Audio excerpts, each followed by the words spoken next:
नमस्ते। ज्ञान टाइम्स में मैं हूं शिवम तोमर। इजराइल की डिफेंस फोर्स ने हाल ही में एक महत्वपूर्ण मैप जारी किया है जिसमें ईरान को सिर्फ इजराइल के लिए ही नहीं बल्कि एक वैश्विक खतरा बताया गया है।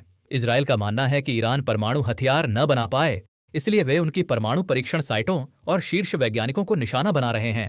आज सुबह हुए इजरायली हमले में ईरान के शीर्ष जनरल और चीफ ऑफ आर्म्ड फोर्सेज मारे गए, जो अविश्वसनीय है। इस ऑपरेशन, जिसका नाम ऑपरेशन राइजिंग लायन है, कि पहले दिन ही इजराइल की वायुसेना ने 200 फाइटर जेट्स का इस्तेमाल किया, जो ईरान पर लगातार हमला कर रहे हैं।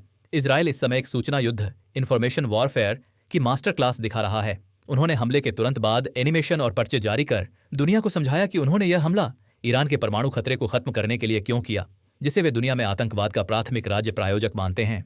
भारत ने इस पर चिंता व्यक्त की है, क्योंकि हमारे इजराइल और ईरान दोनों के साथ मजबूत और मैत्रीपूर्ण संबंध हैं।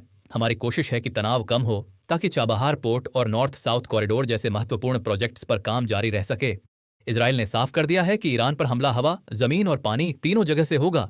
हवाई हमला हो चुका है, अब नौसेना और शायद मोसाद के एजेंटों द्वारा जमीन पर भी हमले की आशंका है। यह देखकर निराशा होती है कि जब देश की विदेश नीति और एकजुटता की बात आती है तो भारत में सूचना युद्ध में हम कहीं न कहीं पीछे रह जाते हैं। जबकि इजराइल में नफ्ताली बेनेट जैसे विपक्षी नेता भी ऑपरेशन के लॉन्च के बाद सरकार के प्रति पूर्ण समर्थन व्यक्त करते हैं। यह एक सफल देश की निशानी है। ईरान ने इसे युद्ध की घोषणा करार दिया है और ट्रंप ने भी आगे और भीषण हमलों की चेतावनी दी है। आने वाले दिनों में और भी कई घटनाक्रम सामने आएंगे, जिस पर हम आपको लगातार अपडेट देते रहेंगे।